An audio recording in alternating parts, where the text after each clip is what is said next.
Halo Koreans, perkenalkan aku Chelsea sebagai host kalian untuk Cornerstock episode kali ini.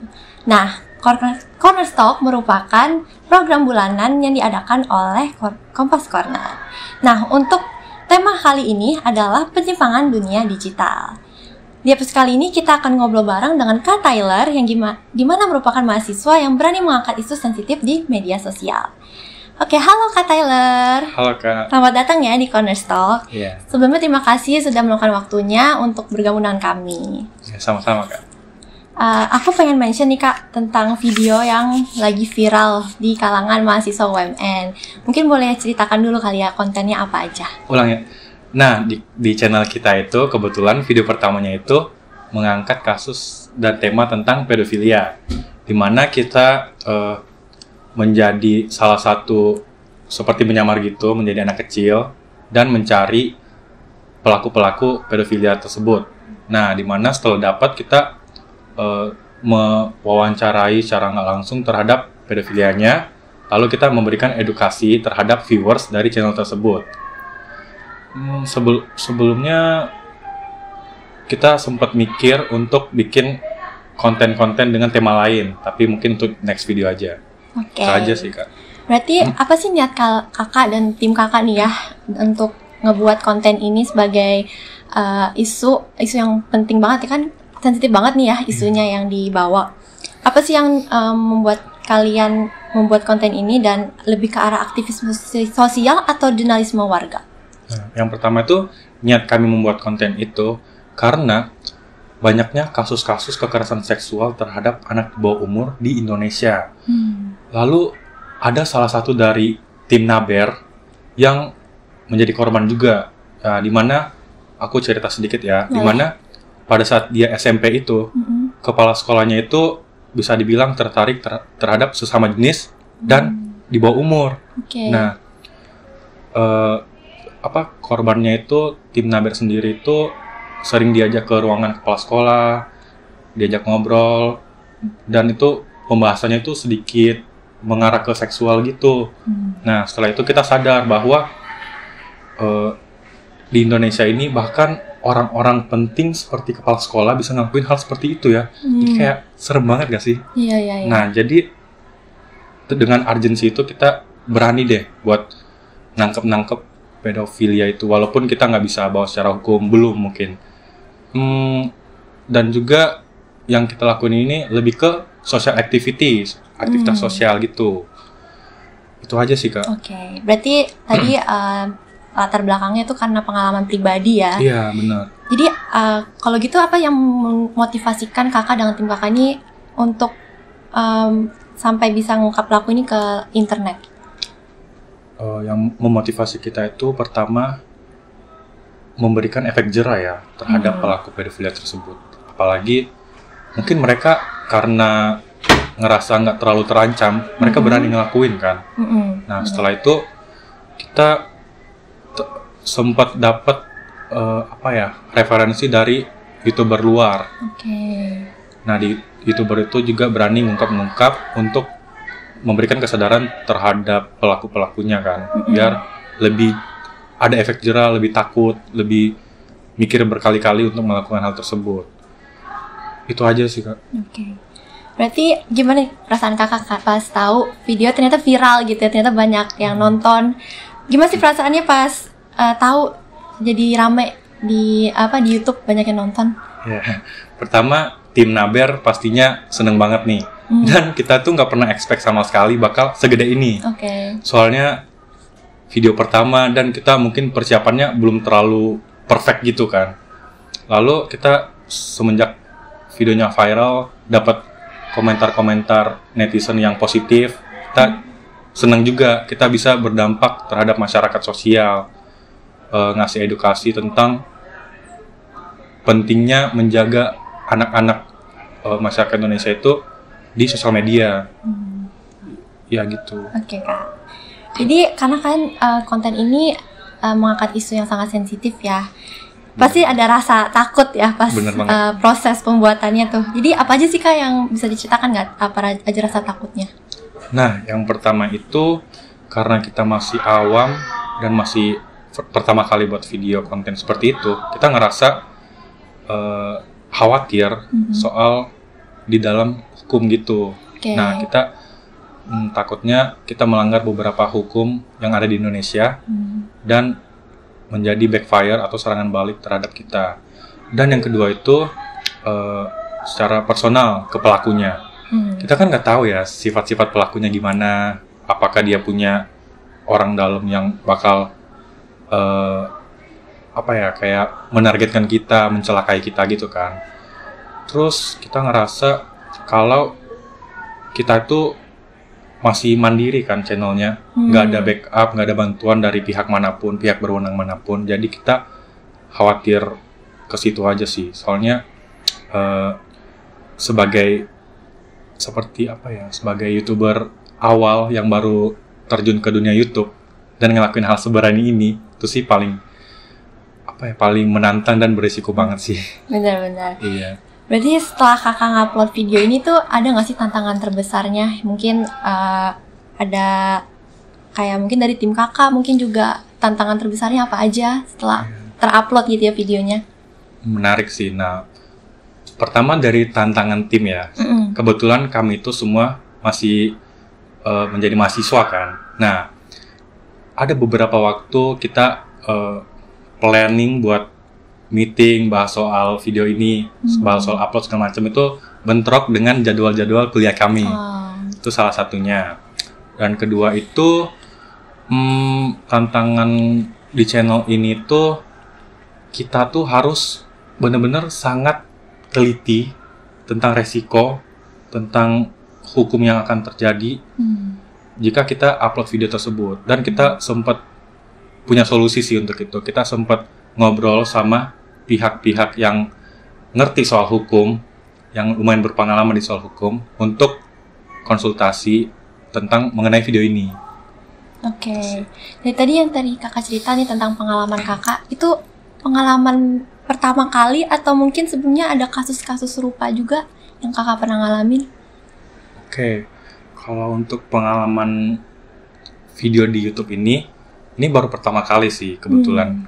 Itu kalau nggak salah 28 Agustus buat channel. Kita uploadnya tuh baru 5 hari yang lalu. Tepatnya tanggal berapa tuh? Berapa tuh? 20-an lah ya, 20 September 2025 ya. Nah, terus kita sempet dapat motivasi buat bikin itu di Indonesia. Soalnya di Indonesia kan belum ada sama sekali topik seperti ini. Yang ada tuh palingan di luar negeri, di negara lain gitu.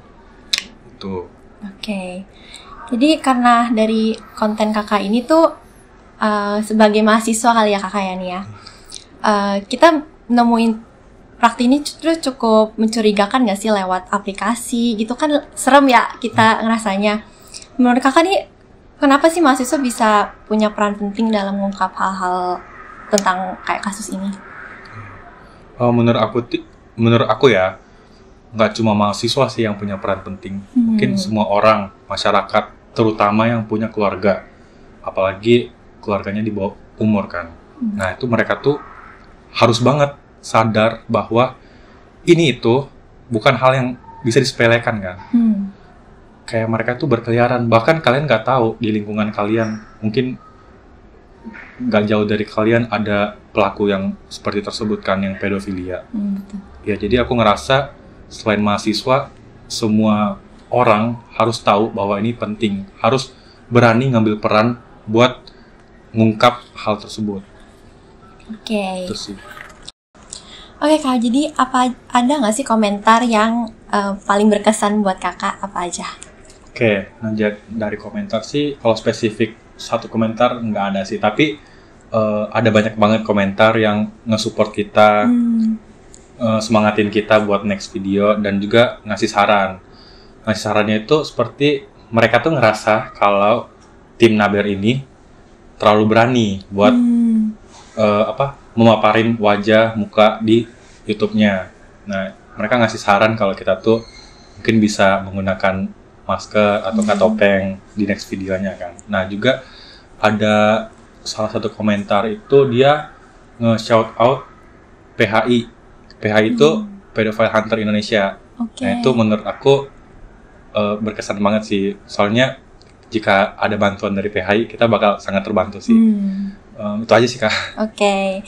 Jadi menurut Kakak gimana sih cara ngadepin komentar atau respon audiens yang mungkin kadang sulit ditebak gitu ya?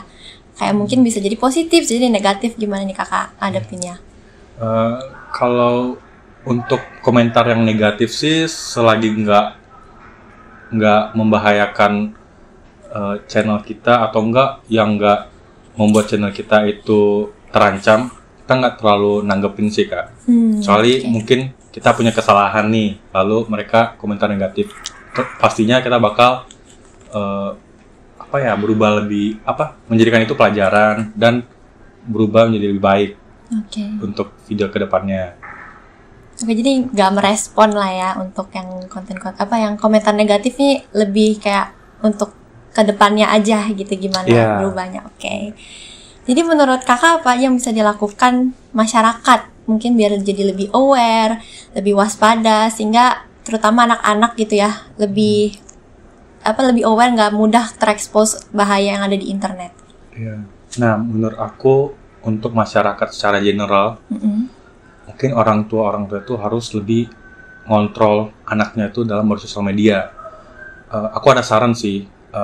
Mungkin mereka bisa ngasih sistem program ke handphone anak-anaknya, mungkin seperti Family Link. Nah, di mana itu ada akses terbatas untuk sosial media, untuk aplikasi-aplikasi yang lumayan bisa membahayakan anak-anak gitu kan. Terus untuk pelakunya, kita berharap banget dengan video kita ini banyak orang yang merencanakan atau pengen ngelakuin kekerasan seksual tuh jadi sadar dan terdapatnya efek jerah buat mereka biar nggak ngelakuin lagi. Iya, seperti itu. Oke Kak, jadi tadi karena video atau konten Kakak ini viral, ada nggak sih yang pengen collab atau ikut berpartisipasi dengan konten Kakak? Untuk itu sih ada beberapa ya. Ada beberapa orang dari lingkungan saya atau enggak dari YouTube-nya sendiri pengen ngajak collab, pengen ngebantu kita biar next video itu lebih lancar. Cuman kita lagi diskusiin juga sih sama tim Naber ini. Mereka setuju nggak? Soalnya videonya kan juga baru kan. Kita sebenarnya kita nggak ada kepikiran buat kolaborasi deket-deket ini. Pengen ngebangun identitas channel dulu gitu. Iya. Jadi lebih pengen mau ngembangin dulu aja ya nih channelnya. Iya, pengen ngembangin sendiri. Untuk mahasiswa nih, menurut Kakak, karena kan kita bisa dibilang udah tergolong dewasa ya, tapi mungkin penting juga nih untuk kita lebih aware dengan isu ini. Jadi apa aja sih menurut Kakak yang penting untuk kita tahu atau biar lebih aware untuk isu ini? Menurut aku yang especially mahasiswa harus tahu itu yang penting banget tuh, pertama mungkin etika di sosial media, gimana cara menangani kasus seperti ini, dan juga ya mungkin menjaga dan cari tahu lebih soal undang-undang sosial media, etika yang seperti saya sebutin tadi. Pokoknya harus punya pengetahuan lebih lah buat sosial media. Soalnya sosial media itu menurut aku sangat rentan ya buat terjadinya kasus kriminal, kasus penculikan kayak barang-barang yang ilegal kayak, pokoknya semuanya bisa melalui sosial media. Jadi kayak harus benar-benar ditelusuri lebih dalam dulu, dipelajari. Apalagi kan mahasiswa yang terkenal dengan identitasnya itu berpendidikan dan punya ilmu yang lumayan kan dibandingkan yang lain. Iya, itu setuju. Kemudian tadi kan untuk mahasiswa ya. Kalau untuk pemerintah ada nggak sih yang mungkin Kakak kayak ini perlu dilakuin untuk pemerintah untuk mencegah adanya eksploitasi anak di ruang digital? Nah, ini penting banget nih ya buat kalian dengar. Nah, menurut aku buat pemerintah, mereka tuh harus memperkuat undang-undang yang lebih tepatnya tuh terhadap undang-undang kekerasan seksual terhadap anak. Dan juga tuh aku pengen banget kalau pemerintah itu bisa berkolaborasi terhadap perusahaan-perusahaan sosial media seperti YouTube, Instagram, TikTok, atau aplikasi lainnya itu biar aktivitas-aktivitas sosial media itu bisa dipantau oleh orang yang berwenang, biar nggak adanya aktivitas ilegal kriminal seperti itu kan. Mungkin, nah aku juga pengen mention digital forensik, biar kalau ada kasus seperti ini tuh ditanganinya tuh bisa lebih cepat, lebih serius, dan juga tidak meninggalkan detail-detail kecil apapun itu mengenai kasus ini. Oke Kak, dari pembuatan video konten Kakak nih, apa sih pelajaran terbesar yang Kakak dan juga tim Kakak dapatkan dari pengalaman itu? Oke, dari konten pertama kita ini, kebetulan masih satu video kan, kita tuh ngerasa bahwa kita tuh udah ngasih influence buat masyarakat kan. Terus kita ngerasa bahwa mereka tuh, audiens kita itu udah nganggep kita itu sebagai orang yang berani ngangkat kasus ini, tema ini ke publik. Dan kita ngerasa kalau ini tuh kesempatan yang gede buat mengedukasi masyarakat Indonesia tuh secara fun dan nggak boring. Mungkin dengan sedikit selip candaan, meme, atau enggak suara-suara yang lucu gitu untuk backsoundnya. Itu sih. Kemudian apa aja harapan yang Kakak harapkan ya dengan video ini, baik untuk masyarakat maupun pihak berwenang? Apa aja sih harapannya Kak? Nah, untuk masyarakat tentunya kita berharap bahwa masyarakat itu bisa lebih aware, bisa lebih nganggap hal ini tuh benar-benar serius, nggak boleh disepelehin. Apalagi untuk masyarakat yang berkeluarga, punya anak kecil yang di bawah umur.